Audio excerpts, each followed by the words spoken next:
कमला horror story. ये कहानी करीब 40 साल पुरानी है।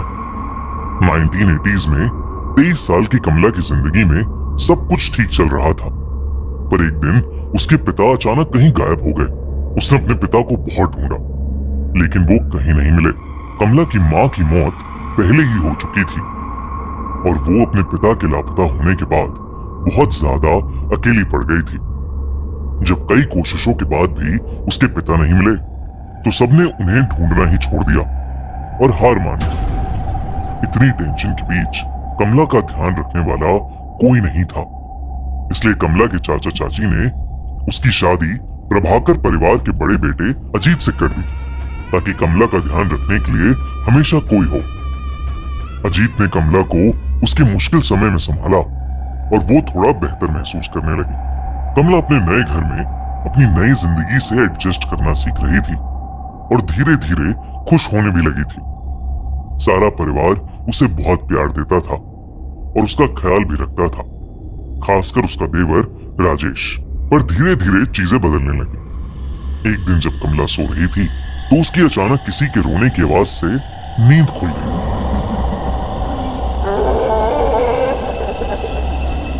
उसने अपने बगल में देखा तो अजीत अभी भी सो रहा था और कमरे में उन दोनों के अलावा और कोई नहीं था। उसे वो आवाज फिर से आई, लेकिन अभी भी उसे कोई नहीं दिख रहा था। उसने इसे अपना वहम समझा और चुपचाप वापस सो गई।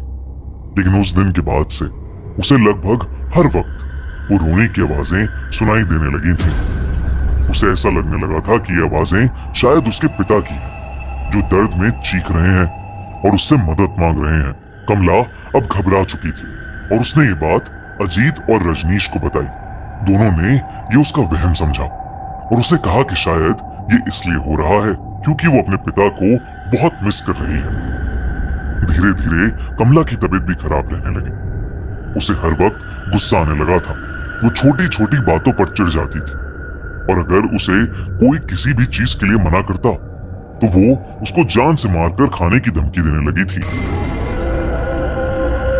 सबको लगा कि अपने पिता के खोने का दुख उसके दिमाग पर हावी हो रहा था, लेकिन इस सब के बीच कमला को वो आवाजें अभी भी आ रही थीं। एक दिन वो आवाज कमला को हवेली के एक पुराने कमरे से आ रही थी। वो जब उस कमरे में गई तो उसे वहां एक काली मूर्ति मिली। उस मूर्ति को देखते ही उसे एक अजीब सी बेचैनी महसूस हुई, लेकिन जैसे ही उसने मूर्ति को छुआ, उसे बेहद अजीब सा लगने लगा। उसे घुटन महसूस होने लगी और उसे सांस लेने में अचानक बहुत ज्यादा तकलीफ होने लगी। कमला ने घबराकर उस मूर्ति को वापस नीचे रख दिया। कमला को डर लग रहा था और वो कमरे से बाहर ही जा रही थी कि उसके पैर में कुछ भारी सी चीज आकर लगी।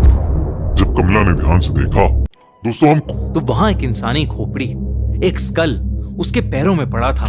तब कमला को देखा कि उस कमरे में कुछ और भी चीजें पड़ी हैं। उस कमरे में ढेर सारी इंसानी हड्डियां इधर उधर पड़ी थीं और हर जगह खून ही खून था। वो जब उस कमरे को और ध्यान से देखने लगी तो वहां उसे एक खत मिला।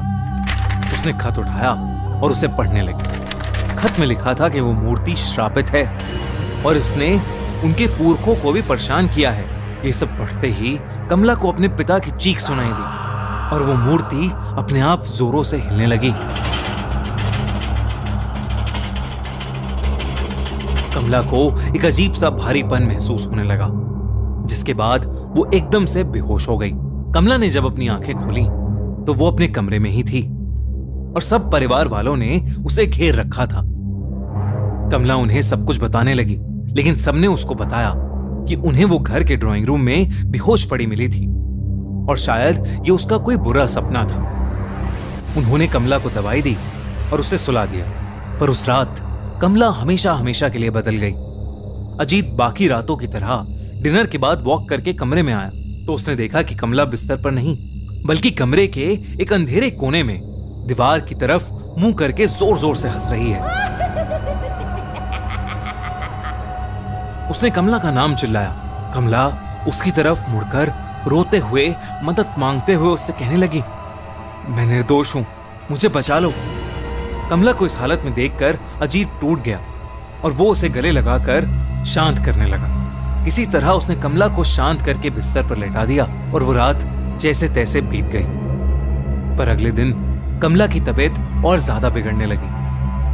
अगर कोई भी उसका नाम लेता तो वो उसकी तरफ मुड़कर उसे जान से मारने की धमकी देती।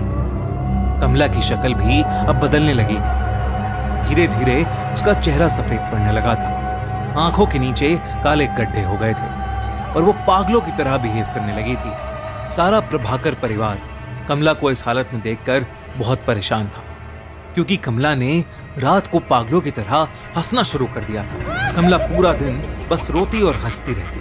प्रभाकर परिवार को लगा कि कमला पागल हो चुकी है, लेकिन उससे पहले वो कुछ कर पाते, उनके साथ एक बहुत बड़ा हादसा हुआ।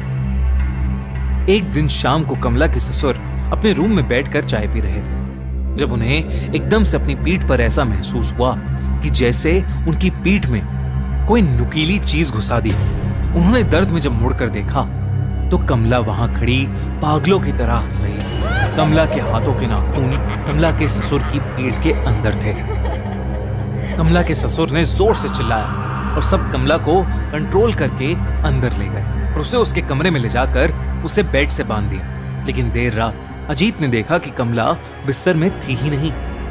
उसने बाहर जाकर देखा तो कमला भागती हुई उसके ससुर के कमरे में घुस गई। अजीत कमला को पुकारता हुआ उनके कमरे में घुसा, पर इससे पहले वो कुछ कर पाता, कमला ने अपने ससुर को पकड़ लिया और बिना कुछ सोचे समझे उन्हें जानवरों की तरह मारकर उनके शरीर का मांस नोचने लगी और फिर उसे खाने लगी। पूरा घर चीखों और डर से गूंज उठा, लेकिन कोई भी कमला को रोक नहीं पा रहा था। अजीत और उसकी मां ने कमला को उनके पिता की लाश के साथ लॉक कर दिया। उन्हें कुछ समझ नहीं आ रहा था और अंदर कमला पागलों की तरह चिल्लाई जा रही थी। वो जोर जोर से चीख कर कह रही थी कि मैं सबको खा जाऊंगी। अजीत की मां को समझ आ गया था कि कमला पर किसी का काला साया पड़ गया है, या वो खुद एक चुड़ैल बन चुकी है, जिसे रोक पाना अब शायद असंभव हो गया है। उस रात उनकी मां अपने दोनों बेटों को लेकर उस हवेली से निकल गई और अपने एक रिश्तेदार के घर चली गई। जब वो अपने रिश्तेदार के घर पहुंचे तो अजीत की मां ने उसे बताया कि कमला के साथ जो हो रहा है वो कोई इत्तेफाक नहीं, बल्कि काला जादू है, जो उनके घर के एक पूर्वज करते करते मर गए। उन्होंने अजीत को बताया कि उनके घर में एक शैतानी मूर्ति है जो शापित है और उसी शैतान का साया शायद कमला पर आ गया है और अब वो किसी को नहीं छोड़ेगी। कुछ समय बाद उस हवेली से 4 डेड बॉडीज मिली। अजीत के दोनों पेरेंट्स और कमला, सबकी डेड बॉडीज को वहां से ले जाया गया। राजेश उस दिन के बाद कहीं गायब हो गया। लोग कहते हैं कि आज भी उस हवेली में कमला की आत्मा भटकती है और वो किसी को नहीं बख्शती, और अगर कोई भी उस हवेली में गया तो वो उसकी जान ले लेगी, और इसीलिए आज तक वो हवेली वीरान पड़ी है।